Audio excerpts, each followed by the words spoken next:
अपने द्वार पर जय श्रीमन नारायण लिखवा दीजिएगा या जय श्री सीताराम। ऊपर द्वार पर जय श्री मन नारायण, फिर जय श्रीमन नारायण के नीचे चौपाई, फिर चौपाई के नीचे शंख चक्र तिलक। भगवान का नाम भी अपने आप में सब कुछ होता है। राम से अधिक राम कर नामा।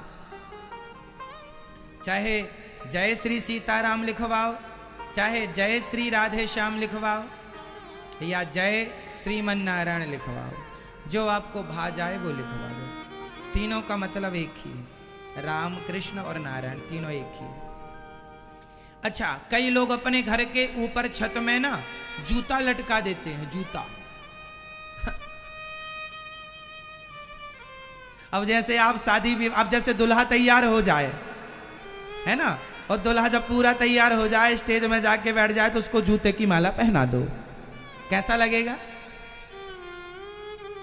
वैसे ही है कि आपने करोड़ों का घर बनवाया और घर को जूता पहना दिया ऊपर से। अरे जूता नीचे से पहनाया जाता पांव में, आपने सिर में लटका दिया जूता। कौन छत में जूता लटकाता है भाई? जूता, ये सब उल्टी खोपड़ी वाले लोग हैं, अज्ञानी लोग, जिनका ज्ञान से दूर दूर तक कोई लेना देना नहीं। अरे घर के ऊपर जूता नहीं, जिस घर में हम रहते हैं, घर की जो छत होती है वह घर का सिर होता है। वैसे वास्तु के हिसाब से तो ईशान कोण में वास्तु देवता का सिर होता है, परंतु फिर भी ऊपर जो है वह सिर ही है, मुकुट है। वास्तु देवता का मुकुट क्या है? ऊपर छत। इसलिए उस पर ध्वजा लगानी चाहिए। घर के ऊपर सदा ध्वजा लगाना चाहिए, झंडा लगाना चाहिए, भगवा कलर का, लाल कलर का, है ना, जिसमें हनुमान जी बने हो वो झंडा, या जिसमें भगवान राम बने हो वो झंडा, है ना। हाथ वज्र और ध्वजा विराजे।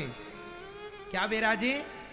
हाथ वज्र और ध्वजा मीन्स झंडा। जिसके घर में ध्वजा फहराती रहती है उसके जीवन में सदा विजय की पताका फहराती ही रहती है। ये वास्तु है। घर के द्वार पर सदा ऊपर क्या होना चाहिए? झंडा, द्वार पर शंख चक्र तिलक। इससे घर को नजर भी नहीं लगती। आप लोग जूता इसलिए लटका देते हैं नजर ना लगे। अरे नजर के लिए तो चक्र लगा दिया ना, वो सबकी नजरें काटता रहेगा, जो भी बुरी नजर से देखेगा। तो वो शंख चक्र चौपाई नाम जो लिखवाया वो पर्याप्त है। अब ऊपर ध्वजा होना चाहिए। क्या होना चाहिए? अभी नवरात्रि चल रही है, आप इन्हीं दौरान ध्वजा भी लगाने के पहले उस झंडे का पूजन करना चाहिए। जो भी लगाएं पहले उसका पूजन करें, भगवान के चरणों में रखकर भगवान का आवाहन करें भाव से। हे प्रभु आप आइए इस ध्वजा में विराजिए, हे श्रीमन नारायण आइए इस शंख चक्र में आप विराजिए, और विराज के स्पर्श करा के ठाकुर जी का, है ना, और फिर लगवाइए। श्रीमन नारायण बोलते हुए श्रीमन नारायण चरणौ शरणं प्रपद्ये श्रीमते नारायणाय नमः। श्रीमन नारायण चरणौ शरणं प्रपद्ये श्रीमते नारायणाय नमः।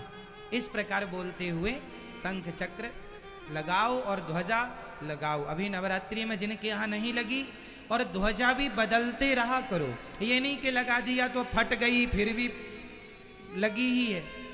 अब जैसे हर नवरात्रि को नियम बनाओ कि नवरात्रि में ध्वजा का पूजन करके हर नवरात्रि को चढ़ाया करेंगे, तो हर 6 महीने में चढ़ जाया करेगी, तो साल में 2 हो जाएंगी, तो वो टिकेगी, फट ना पाए, जर्जर ना हो पाए, उसके पहले निकाल के फिर उससे विसर्जन करना चाहिए।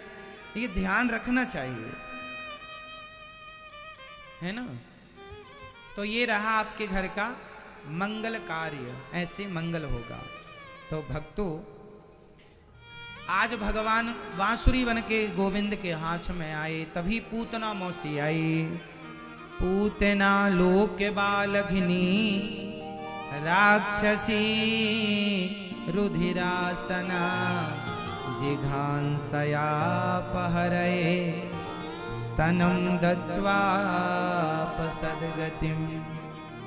पूतना लोकवालग्नि। पूतना आई छोटे छोटे बच्चों को मारती थी, आज भगवान को देखने आई पूतना। भगवान ने पूतना को देखा, देखते ही भगवान ने नेत्र बंद कर लिए। पूतना को देखना भी भगवान ने उचित नहीं समझा। क्यों? भगवान बोले पूतना के अंदर जहर भरा। पूतना अपने स्तनों में जहर भर के लाई थी कि पिलाऊंगी कन्हैया को, मर जाएगा। जो इंसान आपके लिए कपट रखा है, अब उसे देखकर फायदा क्या होगा? तो क्या भगवान भी कपट करने वाले को नहीं देखते? हाँ, जिनके मुख में जो बाहर से अच्छे हैं पर भीतर से अच्छे नहीं हैं, भगवान कहते हैं ऐसों को भी मैं देखना पसंद नहीं करता। जो बाहर से बहुत अच्छे हैं, भीतर से कपट भरा हुआ है। इसलिए भगवान उन्हें ज्यादा पसंद करते हैं जो निष्कपट होते हैं। इसलिए क्या नहीं होना चाहिए हमारे भीतर? निर्मल मन जन सो मोहि पावा, मोहि कपट छल छेद्र न भावा।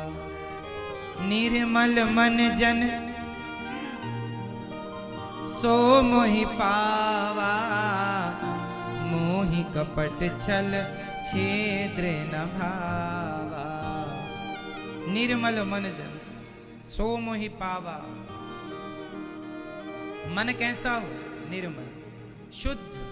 भगवान को कपटी आदमी अच्छा नहीं लगता। जो अंदर बाहर से शुद्ध है,